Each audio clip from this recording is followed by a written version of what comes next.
Kirby Smart and the Dogs have an absolute superstar on their hands right now in linebacker Jaylen Walker. It's his third year on the team, and he is playing like one of the best linebackers in all of college football right now. He has been active. He has been disruptive. He's been productive. He has lived in the backfield, causing havoc, wreaking havoc on quarterbacks through the first 3 games of the season. Not exactly lighting up this stat sheet, though. 11 total tackles, respectable. 1.5 sacks, 1 big pass deflection against Kentucky. But this is a guy that needed this type of season. He was a guy that I talked about in the offseason. You know, he went from a promising high 4-star prospect to a kid who can play and make an impact early to a really good pass rusher. Now he's doing a little bit of everything. He can play inside. He can play outside. Probably the best pass rusher on the team. I think he led the team in sacks the last 2 seasons, but now he's turning into a guy who can really do everything, and that is massive because they are going to need him in a big way in Tuscaloosa. Kirby Smart's always talked about him, but every time someone asked about Jaylen Walker in the offseason, it's just about how he's a great character kid. He understands the game. He's the son of a coach.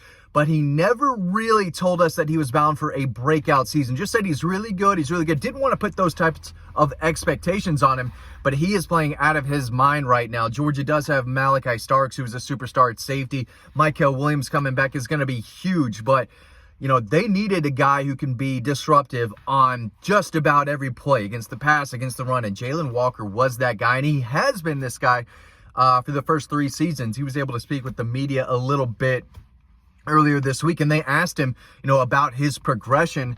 He said, I feel like I'm just playing football out there. When the opportunity is gifted to me, I go get it. That's just what I do. Being a high motor player, I like to go get the quarterback, and once I get the opportunity, the shot to do it, I'll just do it. So he talked a little bit about the late hit, roughing the passer, roughing the quarterback call that he had to. It was awful. That was one of the worst calls of the game, and there were a decent amount of them. But this kid is a terrific pass rusher, but he can also set the edge. He's physical. He's got a muscular frame, and he does have good head on his shoulders. He knows how good he can be, and he's been working really, really hard.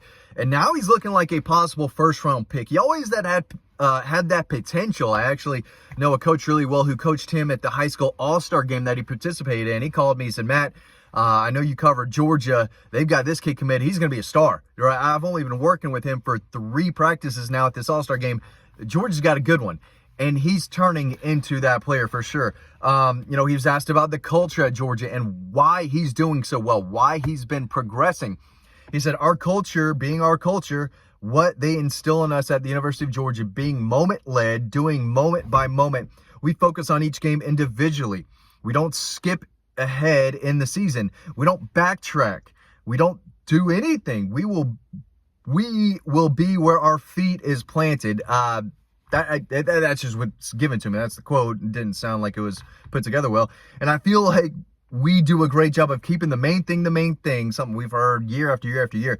Next week, we go into our next game, and we'll do again for the game after that. So he does a good job of not saying anything to the media, really, but he is a nice kid who gets it. He plays with a violent aggression on defense, and they've got a lot of linebackers. C.J. Allen plays a lot. Raylan Wilson plays a lot. Those are 2 more guys who are just sophomores who are also playing at a really high level. You're seeing Damon Wilson make plays. You're seeing Gabe Harris make plays. There's, you know, like I've said, there's a lot of guys. There's a lot of different numbers on that defense out there making plays. They substitute a lot, and they needed everyone in Lexington to get the job done. Before I talk about this next guy who is also playing like a possible superstar, I got to mention collegebronze.com. That's where you can get the #1 Georgia Bulldog statue on the market. I don't have him with me. He's back at the office. But if you're looking for something, if you're looking for a gift, an early Christmas gift, this is the place to get it. It's the only place you can get a discount. Promo code DAWGPOST, DAWGPOST. All the information is in the description below in this video, so don't miss out on that opportunity. So, a guy that I've written about on DawgPost. Make sure you're, sign up to the newsletter, by the way. We're pumping out multiple stories a day. Some of them are free. So make sure you're taking advantage of that over on DawgPost. But I wrote yesterday about Tyrion Ingram-Dawkins, a former 5-star top recruit. He was the #1 player out of South Carolina. and he's been in this system for a while. He's not a new kid, and he is really turning into the player that a lot of people thought he could be out of high school. He had to be patient. He's been dealing with some injuries, and he's been frustrated, and he talked about that, or has talked about that in the past, about he felt like he deserved to play, and he was frustrated that he wasn't playing often. And he would have, somewhat of a bonehead play here or there, where he makes a big play in the backfield, does a little celebration or something, whatever. I think was flagged at least 2 times for something related to that last year. So he's got to play with a level head, got to play with some discipline. But the talent, the athleticism, the quickness off the snap, the ability to make a big play in the backfield, he's done that all year. And without Mykel Williams last week, without Warren Prince, and without Jordan Hall, they needed a lot of those guys on the defensive line to play a lot of snaps. And Kirby said that's the most snaps he's ever played. And we needed him, and he came up big. And he's going to have to continue playing at a high level, I think, until everyone is fully healthy. But there's never a time where everyone is fully healthy. But if this kid, the light is clicking for Tyrion Ingram-Dawkins. He ended the game against Kentucky. 3 tackles, 2 tackles behind the line of scrimmage, 1 sack, and 11 quarterback pressures. He was in the backfield 11 times, getting after it, fighting off blocks, causing pressure. And that's what, I really like to see and have been wanting to see out of him. He had a swim move where I think he got off a tackle. He pushed a guard to the side on another play. Against the run, against the pass, doesn't matter. He's winning his battles in the trenches. He's beating his guy. There's no doubt about it. And he is playing like one of the best defensive linemen right now in the SEC. Kirby Smart had this to say about his, promising, surging defensive lineman. He said his work ethic is what stands out the most. He's done a great job. He talked to the team today about where he was in terms of his mental space and when he was a young player. And he obviously thought he should be playing more. It's funny because he matured so much from the time he thought I should be starting, I should be playing, to realizing that he wasn't ready and that he needed to get better. Unfortunately, he didn't get to play a lot last year because of an injury, but he's been able to play a lot this year, and he's done a really good job. He's made 8 total tackles, 5 tackles for a loss, 1 sack. He's been a really strong playmaker when they've needed him most. He's playing the best football of his career, and it couldn't come at a better time if you're Trey Scott, Kirby Smart, and the Dogs. And if he continues to play at a really high level, he's the guy that I think some NFL GMs are going to be really excited about. But I meant to say it earlier, talk about Jaylen Walker. Over the last 3 weeks, everything I'm hearing from people, around the NFL and around NFL GMs and even around, college assistant coaches, everyone's taking notice that Jaylen Walker is turning into the Jaylen Walker we heard about, the guy that we've heard he could be.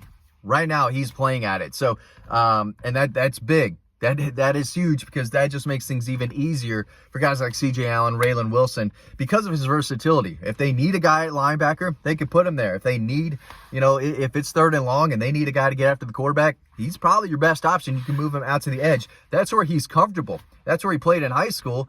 And he's talked a lot in the past about working with Glenn Schumann, learning to play inside linebacker. And he said when he was injured in the spring, that's really what he focused on. He said he's a natural edge guy, pass rusher. He likes to play outside, but he had to learn everything he needed to play inside. The schemes, technique, how to play the position differently than an outside linebacker, right? Different roles, different, aspects of the position. He had to learn all that, and he loves the fact that he's a hybrid linebacker now. That's what they recruited him to be, and that's what is going to attract NFL GMs, more of them, to Jaylen Walker. And it's a big reason why I think he's going to continue to have a massive season. So Damon Wilson is another guy that's emerged and made plays so far this year. Gabe Harris, like I said before, there's a lot of different names, a lot of guys on this defense, and every once in a while, this guy will make a big play. This guy will make a drive-killing play in the backfield. This guy, Julian Humphrey at cornerback, is another guy. He's in the secondary, but he's come on